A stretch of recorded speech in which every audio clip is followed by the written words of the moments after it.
you guys still have someone in the courtroom? What's that? Do you have someone in the courtroom still? Positive? Yeah.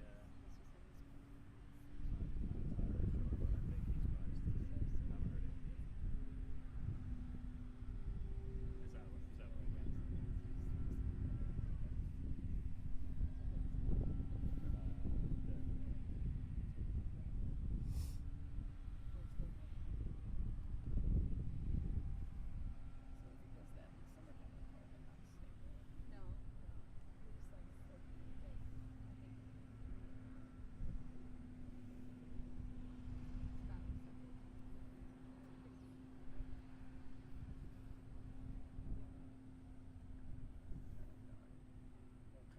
I got?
Okay. They're starting the arraignment right now. Yep.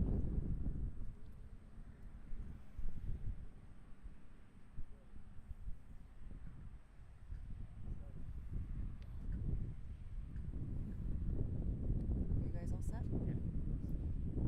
All set?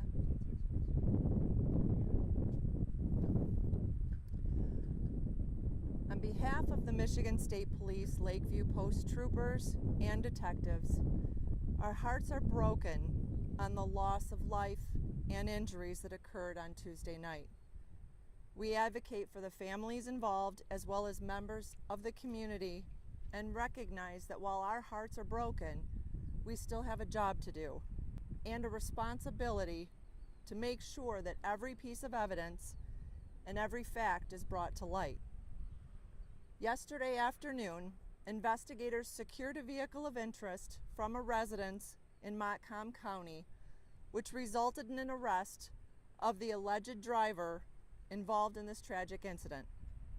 This morning, 40-year-old Brandy Sue Jones from Belding was charged and is currently being arraigned in the Montcalm County 64B District Court on the following charges. 1 count of failure to stop at a crash causing death. 2 counts, failure to stop at a crash causing serious impairment. We know from experience that the judicial process will take time. The Michigan State Police will continue to work tirelessly to process evidence and deliver the justice these families deserve. Right now, we ask the community to continue to support these families as they focus on their loss, grieving process, and the additional victims' long road to recovery. We continue to encourage anyone that has information to reach out to the Lakeview Post. If you are struggling with this tragedy and need assistance, you can reach out to Montcalm Care Network at 989-831-7520. Thank you. Is she admitted to being behind the wheel? She has been interviewed. That is still part of the investigative process, and that will be through the judicial process. Say what led to her arrest. Through the investigative process that the detectives were working on, that was in the tips and the leads that they were following that led them to the location of the vehicle and the person of interest that has been charged. So we understand that Brandy had a boyfriend as well. Is he considered a person of interest at this time as well? Right now, the only individual that is being charged is Ms. Jones. Was she the only one in the car that night? I don't have that information. The vehicle that she was driving, was that licensed to her, registered to her, or and maybe was connected to a family member? That information I don't have either. Was the vehicle hidden? I'm sorry? Was the vehicle hidden? I don't have that information as far as the exact location of where or how that vehicle was found. That, once again, is still part of the investigative process. Is there any information regarding if she would have been impaired either with drugs or drinking during that time? That would all depend on what her testimony would be. And of course, we have the judicial process that we need to abide by. And every person is considered innocent until proven guilty. So whatever statements that she may make would come out in the court. Can you talk about the volume of tips you received? I don't have an exact number of tips. I do know that from the time of the incident, that calls have been coming into the post, and troopers have been following up on every one of these tips. They've been working around the clock diligently to come to a resolution, and with it being 3 days from the time of incident, the detectives I know have worked very, very hard on this case so that we can bring justice to the families. Was there one specific tip you received, or was it a series of them? It was a culmination throughout the investigative process between the tips that were received and the investigative leads that the detectives have developed. Did some of these tips include any surveillance footage from Ring doorbell cameras or home surveillance on that street the crash occurred? Exactly what evidence was obtained, I can't comment on, but anytime that we do have any kind of incident that has occurred that is part of an investigative process is to see if there are any surveillance cameras that are in that area. In addition to other evidence, I know in the court today that they had mentioned that there were pieces of the car. Did that help in the investigation as well and determining what vehicle was driven during that time? That was part of the investigative process as far as gathering that evidence to make a determination as far as exactly what vehicle they were looking for. But that still has yet to be determined with 100% certainty until the forensic analysis can be completed.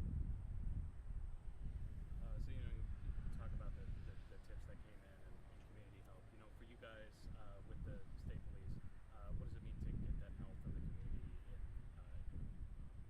coming to some sort of resolution? The Greenville community has been amazing as far as their connection to each other and supporting one another, and it's something that you don't see every day. And so I do want to thank the community for being so vigilant in providing that information to us so that we can follow up on it. They're a great support system right now for one another. The school system is bonding together to help support these families, and we just encourage them to continue that, get the support that they need during this difficult time. Is there information you can provide on if the suspect turned herself in or if she It was through the investigation in which they discovered the alleged driver. And once again, even though this person was arraigned today, once again, there is a judicial process that we have to abide by. So that's still part of the investigative process. What was the damage on the vehicle, do you know? I can't get into any of the details as far as any of the evidence at this point.